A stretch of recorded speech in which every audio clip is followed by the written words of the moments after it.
Hi everyone, വേദഗണിതം Vedic മാത്സിന്റെ 24-ാം അധ്യായത്തിലേക്ക് എല്ലാവർക്കും ഹാർദമായ സ്വാഗതം.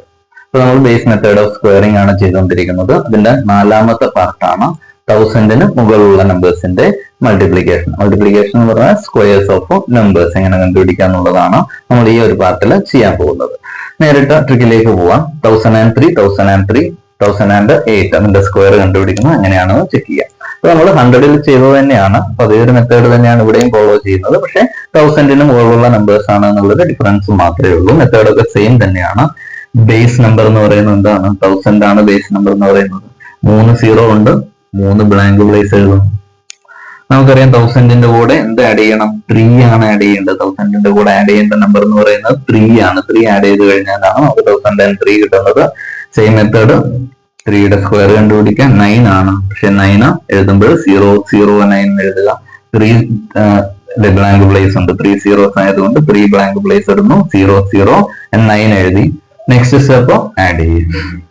1003 പ്ലസ് 3 എന്ന് പറയുന്നത് 1006 കിട്ടും. ആൻസർ കംപ്ലീറ്റ് ആയി. ഇത്രയേ ഉള്ളൂ അല്ലെ? പെട്ടെന്ന് തന്നെ നമുക്ക് ചെയ്യാൻ പറ്റുന്ന ഒരു മെത്തേഡാണ്. 100-ൽ ചെയ്ത് തന്നെ 100-ന് മുകളിലുള്ളത് പോലെ തന്നെ 1000-ന് മുകളിലുള്ള നമ്പേഴ്സിന്റെ സ്ക്വയറിംഗ് ആണ്. ഇപ്പൊ 1003 3 ആണ് കൂടുതലുള്ളത്. 3യുടെ സ്ക്വയർ 0 0 9 എഴുതുന്നു നമ്മൾ.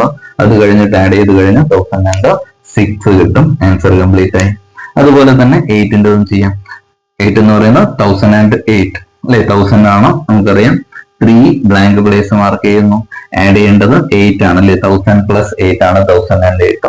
8-ന്റെ സ്ക്വയർ കണ്ടുപിടിക്കാം. 8-ന്റെ സ്ക്വയർ 64 ആണ്. 0 6 4 എഴുതുന്നു.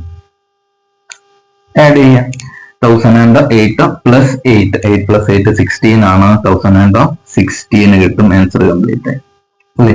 വലിയ ഡിജിറ്റിന്റെ നമ്പേഴ്സ് അല്ലെ? 4 ഡിജിറ്റ് നമ്പേഴ്സിന്റെ സ്ക്വയർ ഇത്രയും സിമ്പിൾ ആയിട്ട് നമുക്ക് ചെയ്യാൻ പറ്റുമെന്ന് പറഞ്ഞു കഴിഞ്ഞാൽ എക്സാമിനൊക്കെ നമുക്ക് വളരെ യൂസ്ഫുൾ ആയിട്ട് നമുക്ക് കണ്ടുപിടിക്കാൻ പറ്റും. കണ്ടുപിടിച്ചു കഴിഞ്ഞാൽ ബാക്കിയുള്ള കാര്യങ്ങളിൽ എക്സാമിനൊക്കെ ചെയ്യുമ്പോൾ ടൈമാണ് വളരെ ഇമ്പോർട്ടന്റ് ആയിട്ടുള്ളത്. അപ്പൊ ഇങ്ങനെയുള്ള സ്റ്റെപ്പുകളൊക്കെ പഠിക്കുവാണെങ്കിൽ അല്ലെ മെത്തേഡുകളൊക്കെ പഠിക്കുവാണെങ്കിൽ പെട്ടെന്ന് തന്നെ നമുക്ക് കാര്യങ്ങൾ മുന്നോട്ട് കൊണ്ടുപോകാൻ പറ്റും എക്സാമിന്റെ ടൈമിൽ അല്ലെ? ഒരു എക്സാമ്പിൾ കൂടെ ചെയ്തിട്ട് നമുക്ക് ഈ ഒരു ക്വസ്റ്റ്യൻ വൈൻഡ് അപ്പ് ചെയ്യാം.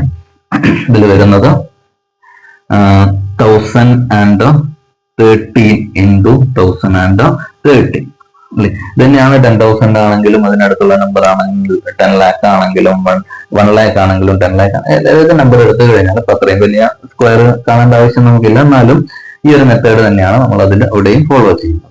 ഇപ്പൊ 1013 ആണ്. 1000 ആണ്, അതുകൊണ്ട് 3 ബ്ലാങ്ക് പ്ലേസ്.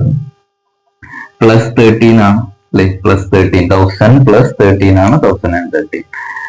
13-ന്റെ സ്ക്വയർ ഇതൊക്കെ നമ്മൾ ചെറിയ ക്ലാസ്സിൽ തന്നെ പഠിക്കുന്നതാണ്. 8-ലും 9-ലും ഒക്കെ ആയിട്ട് നമ്മൾ സ്ക്വയേഴ്സ് ഓഫ് നമ്പേഴ്സ് പഠിക്കുന്നതാണ്. 13-ന്റെ സ്ക്വയർ എന്ന് പറയുന്നത് 169 ആണ്. 169 അല്ലെ? 3 ബ്ലാങ്ക് പ്ലേസ് നമുക്ക് ഫില്ല് ചെയ്യാൻ പറ്റും. 169 വെച്ചിട്ടോ ബാക്കി എന്താ ചെയ്യേണ്ടത്? ആഡ് ചെയ്യാം. ഏത്? 1003 പ്ലസ് 1013 പ്ലസ് 13 ആഡ് ചെയ്ത് 13 പ്ലസ് 13 എന്ന് പറയുന്നത് 26 ആണ്. സോ 1026 എഴുതി. ആൻസർ കംപ്ലീറ്റ് ആയി അല്ലെ? റിയൽ ഡിജിറ്റ് ആൻസർ ആണ്. നമ്മൾ ഇത്രയും സിമ്പിൾ ആയിട്ട് കണ്ടുപിടിക്കുന്നത്.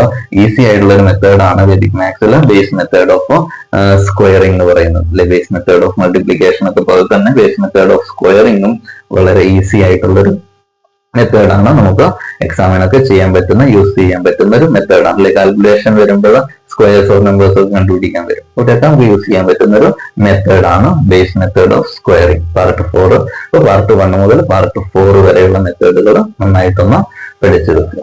ഓക്കെ, അപ്പൊ അടുത്ത വീഡിയോയിൽ മറ്റൊരു ട്രിക്കുമായിട്ട് വരുന്നത് വരെ